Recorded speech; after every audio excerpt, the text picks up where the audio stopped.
周日長談同大家深入時事話題，列治文 Richmond 呢個城市，相信我哋好多華人，全國嘅華人都好清楚呢個地方。佢目前已經係我哋 BC 省第4大嘅城市，但係佢嘅特色唔係話佢人口增長或者佢而家係第幾大，而係佢嘅人口裏邊度有65以上係 visible minority， 65%。而中間咧仲有成個城市裏邊度差唔多50%係我哋華裔，呢個特色的話，可以話係造成佢繁榮嘅一個因素，亦都可能係造成佢有啲種族嘅摩擦或者產生好多社會問題嘅一個基礎。所以我哋今日特別為大家請到 Richmond 嘅市長 Malcolm Brodie 馬保定先生嚟同我哋傾下 Richmond 嘅前途同埋佢對呢個城市嘅睇法。Mr. Mayor, welcome. Thank you very much. It's a real honor to be here. Welcome and congratulations. Thank You you. have successfully been elected 6 times, 6 terms. That's Mayor, quite a record. All right. Thank you very much. Yeah. It is a real honor. Yeah, and 44 polls, you win every single one of them. That is a record. It's very gratifying. You know the election process, and you can't please everybody all the time. So everybody has some issue, at least, that they don't like. They don't agree with you. Yet you get reelected. It makes you feel very good. Great. And I remember in your inaugural speech this time, you have basically go back and tell people all the accomplishment and that Richmond has successfully progressed in the past decades or two. But those are, a lot of them are physically that we can see. Are there any things that you have changed that is not physically seen, but it fundamentally reshaped the culture of the city that you would like to mention or you're particularly proud of? I think it's an important point what you say. We see the Olympic Oval, we see the Canada line, we see some of the buildings that are new, some of the facilities, the City Hall is still relatively new. Those kinds of things that we see, but what has really been the big change has been in the strategies and the plans that are under the surface that result in those kinds of buildings. So we have, our official community plan would have changed, for instance, with the city center area plan. We have a social development strategy. We have an affordable housing strategy. We work with our businesses. It's called a resilient economy strategy, and also a business development strategy. So these are the kinds of strategies and plans that are at the root of what we are building as a city, and then as you go through Richmond, you see the product of that. Mm-hmm. So these strategies are more long-term planning. They are. And although I think every mayor, every city councillor wants to be re-elected again and again, but you cannot plan that. However, the city needs long-term planning. So how all these strategies that you have just mentioned, when did it start and how long will it go on? And how it will adjust as the city grows? Well, all of the planning for it it's a matter of building on previous plans. There are some, like the social services strategy, where we felt that we needed, because of the downloading from the provincial government and other situations that were imposed on us, we needed to set some limits and let people know what we expected as a city to be able to do in the social services field and working with our various service providers. So that one was kind of new, but most of them, and I point to the official community plan, the city center area plan, those are built over many years, and you are shaping and reshaping as you go along. So money is always a touchy issue. Taxpayers are always looking at the money that you have spent. I know that until 2014, Richmond has passed a capital budget of $185 million, I guess. So can you tell people what's the plan of how these money will be spent? For the most part, our capital plans provide for the usual range of everything from roads to road paving to the parks and the park development and those sorts of things. The things that we need that are tangible in nature. But in 2014, it's a good example where our budget was unusually large.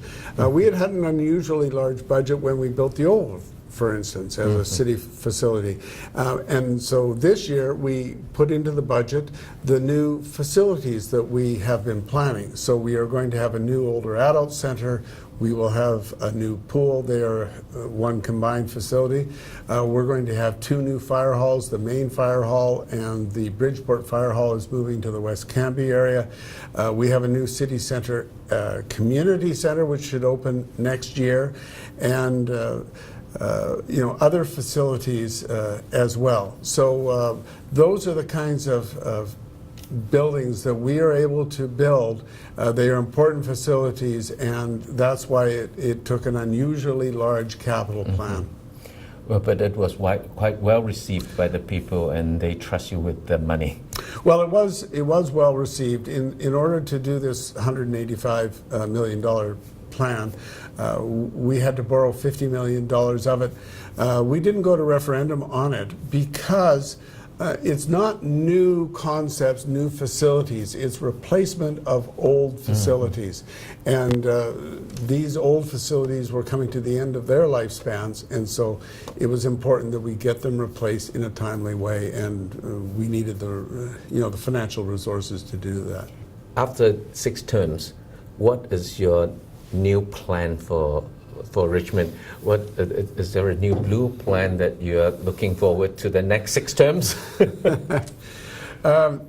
I said when I announced, and I said it all the way through the election campaign, that people know who I am. For the most part, I've tried to let them know what I stand for and how I want to proceed. I'm not interested in some glitzy new reincarnation or something of myself.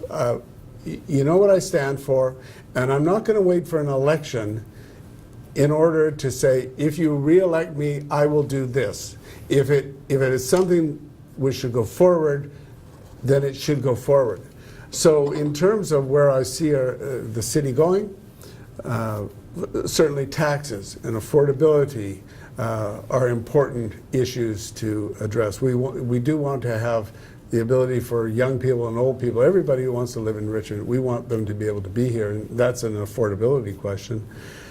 Transportation, we want better routes, we want more buses, we want to get the cars off the road, we want to more develop the ring road network around number 3 road to try and decongest that particular area.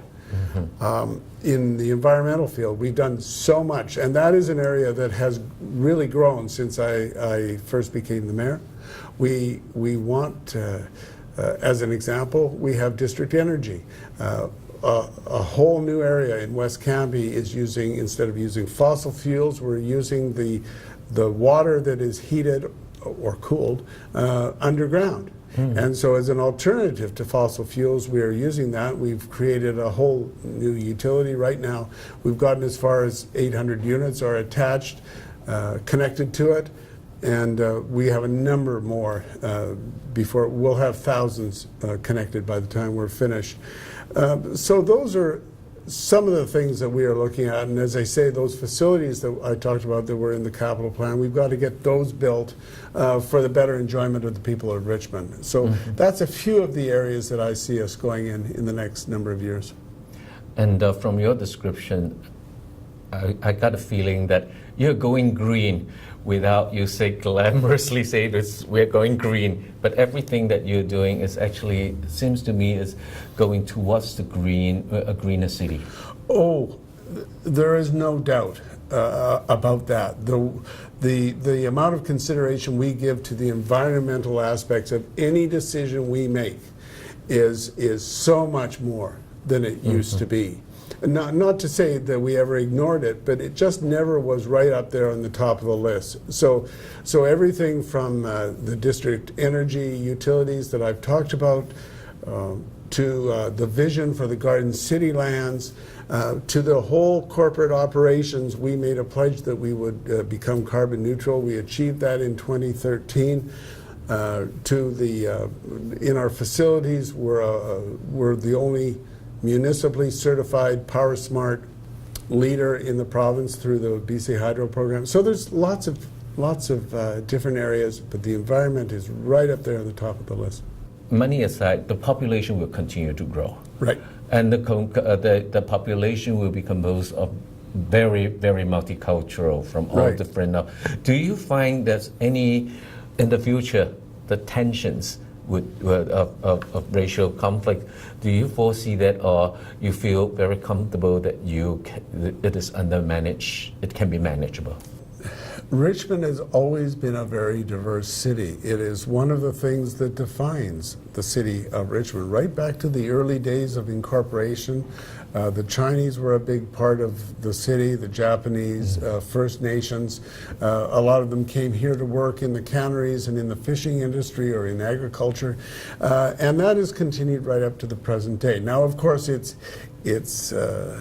the pace of diversification has grown in the last number of years, and yes, there will be issues of a cultural nature to address. But I do believe that we are working towards cultural harmony.